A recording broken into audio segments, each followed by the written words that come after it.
Il est très varié, très intéressant, c'est pour ça qu'il me plaît. Alors bon, j'ai vu que j'ai quand même pas mal de connaissances dans ce domaine, puisque ça fait quand même longtemps que j'y suis. J'ai une bonne mémoire, alors mes collègues m'appellent l'ordinateur ambulant. Quand ils ont besoin, j'ai pas besoin de l'ordinateur encore, hein. Je vais directement en rayon chercher le sujet qui vous va, le thème qui vous va. J'adore lire et j'essaye de faire partager cette passion aux enfants, puisque j'ai surtout des enfants qui viennent me voir.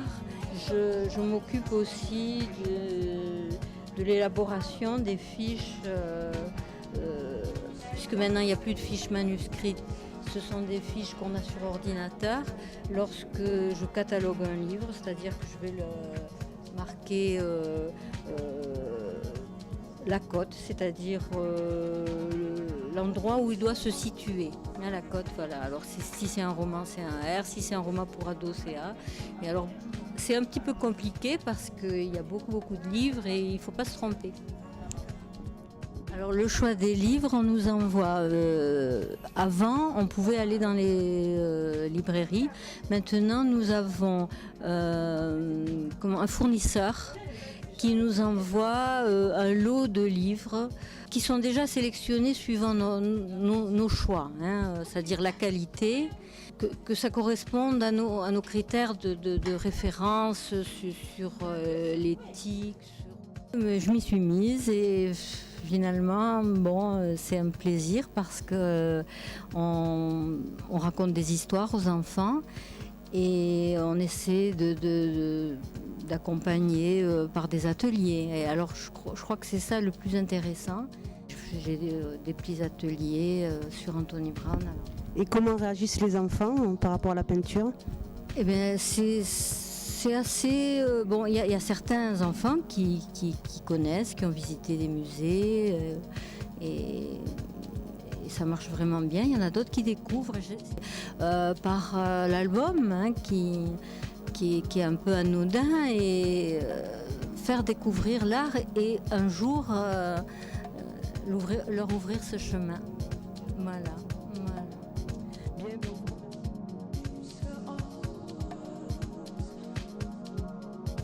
Il y a 14 ordinateurs en accès libre aux adhérents, avec de la bureautique, de l'informatique et des sites pour jouer pour les enfants.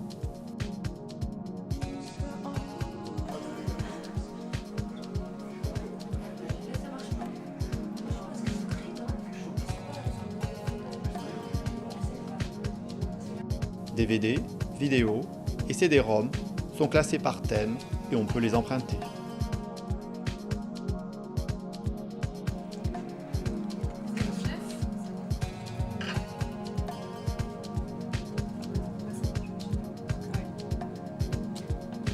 La page là, oui. Oui. Parce qu'il y a des musiques en accès partagé libre. Non, mais sans télécharger, on peut écouter directement enregistrer sur sa clé. Donc,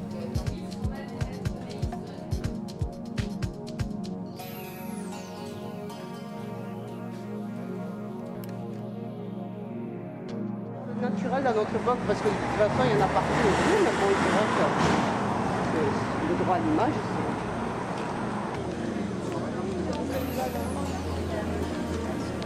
Alors, ça a donné quoi? On a fait 2 plateaux. Non, mais le problème, c'est que monsieur marié, on ne pouvait pas filmer derrière. Il est venu nous voir sans débat. Je suis marié. Parce que quand j'étais mariée, j'ai fini par avoir ma feuille. C'est vrai. Très épuisant, très épuisant. Et de même, transpire. Oui, je transpire, je suis marrant. Tu joues de quel instrument? Le saxophone, la flûte traversière. Et c'est ça que je joue à début.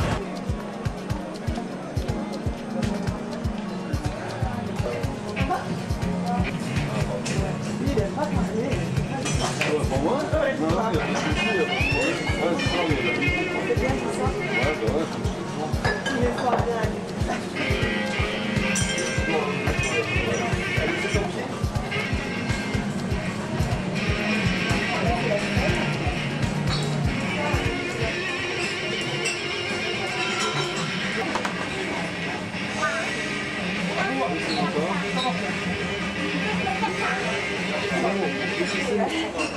Allez, on va les regarder.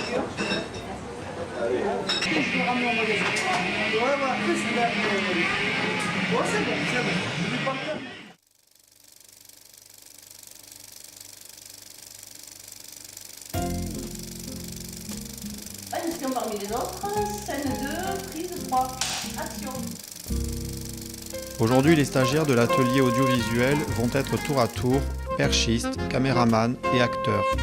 Nous avons donc recréé un plateau de tournage dans l'auditorium de la médiathèque, afin de créer 3 petites fictions autour des livres de Claude Delmas.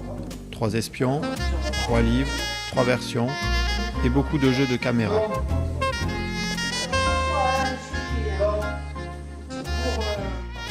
Tu as vu, ça veut dire que ça tourne déjà un petit peu en avance.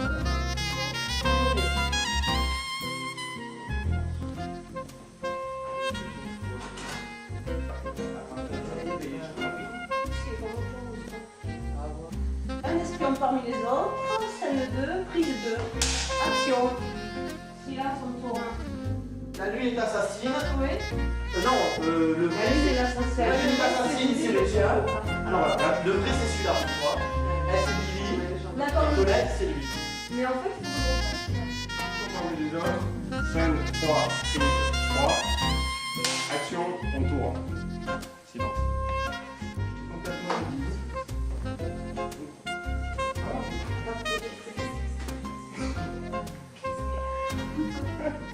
C'est bon coupé. Ok, ça roule.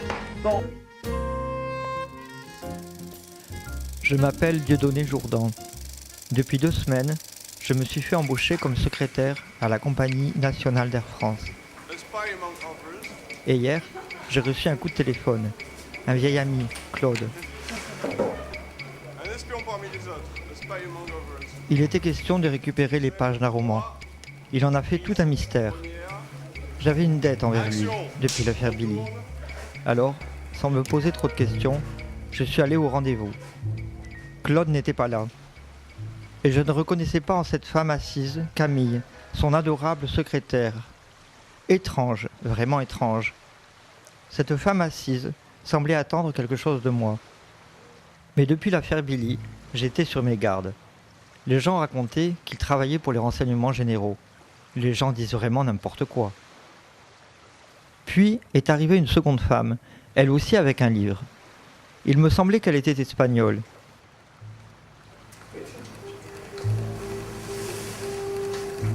¿Está leyendo un libro de Claude Delmas? Et j'ai cru comprendre qu'elle parlait de Claude. J'ai bien essayé de lui parler, mais mon espagnol n'est pas très brillant. J'étais intrigué. Lo siento, me equivoqué. No, estoy leyendo una novela. No sé, un autor desconocido. No es Claude Delmas. Puis l'autre femme s'est mise à parler en anglais.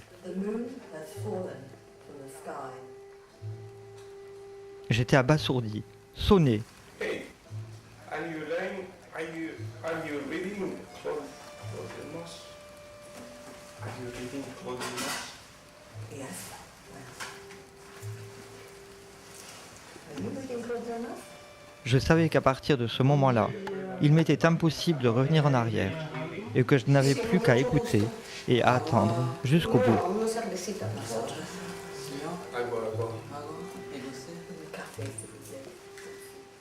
L'affaire semblait bien complexe. Les gens n'aiment pas de parler espagnol depuis qu'on est en France. So, the thing is, do you know about the car? The car. Got you. The car. What car? Which car? Which car are we talking about? Boom car. Boom. Luna? Yeah. La Luna? We get to go for. Yeah.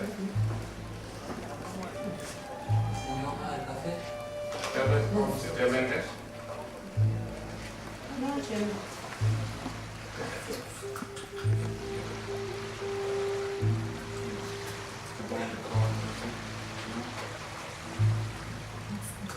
You don't want him. The 008, right? You're the one? He doesn't speak English. You speak English?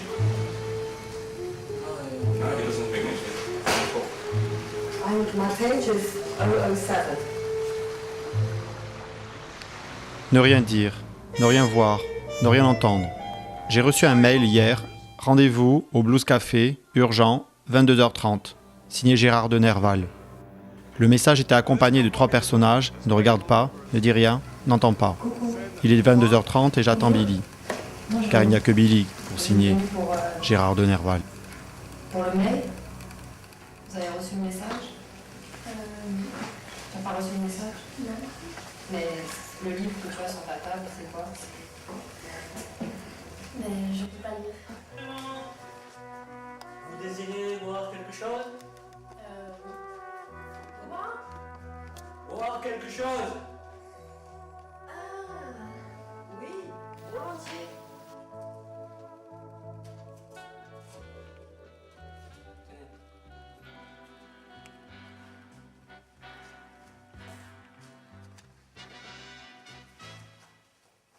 Du jus de pomme? Jus de pomme.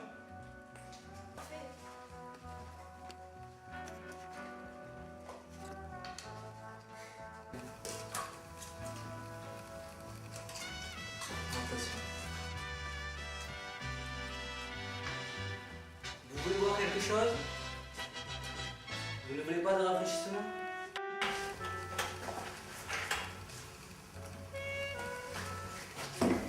Allez, c'est bon, c'est bon. Chouchou, beignet.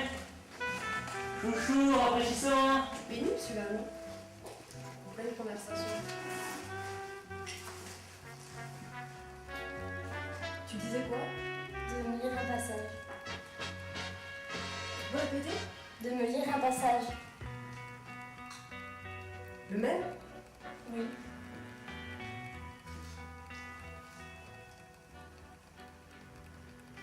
Il y a ce type qui court à sa manière, qui n'en finit pas de courir derrière le sommeil, persuadé qu'il ne réussira plus à dormir désormais. Chacune de ses nuits à venir ressemblera aux précédentes comme celle-ci. Je crois que c'est le code. Peut-être. Comment? Peut-être. T'as regardé la tournée? Ben non, je ne peux pas.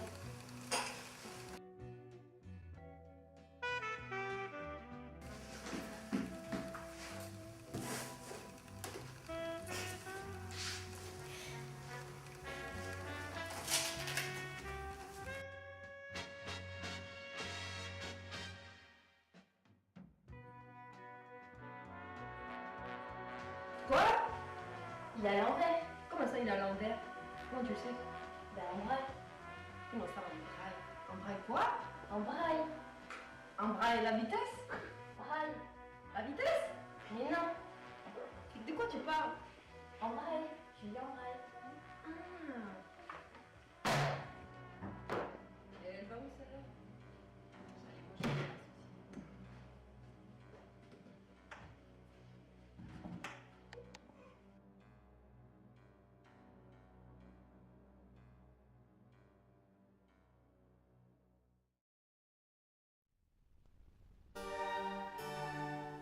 Comme tous les soirs, je m'arrête à la vitrine d'une librairie qui jalonne mon trajet quotidien.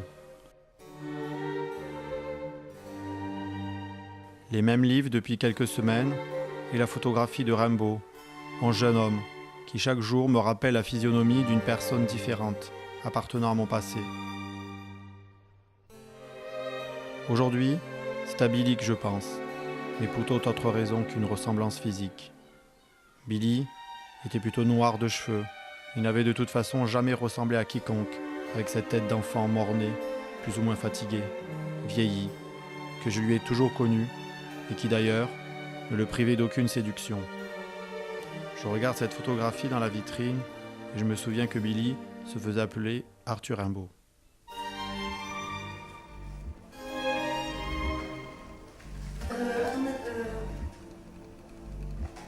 Vous n'êtes pas trompé de lit?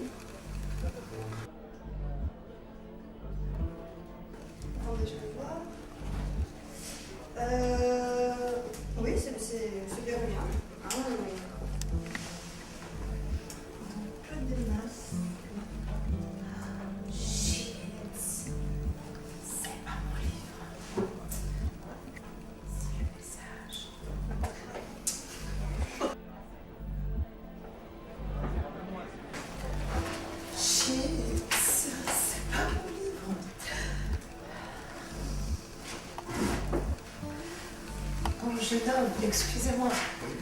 Je crois que vous avez emprunté mon livre par erreur. Ça doit être mon livre. Ah oui. Désolé, madame. C'est très important. Shit. Ce n'est pas mon livre. Peut-il être passé?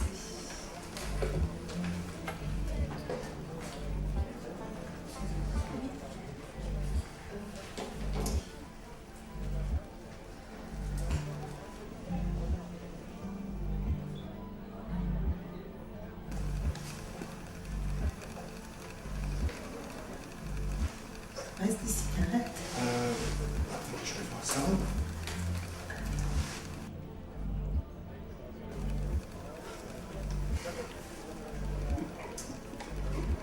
Vous êtes un peu magicien. Vous sortez vos cigarettes de derrière les oreilles, quoi. Un petit peu. Et les livres? Mes livres, non, je ne sors pas de derrière les oreilles. Vous, ce livre. Non, je pense que...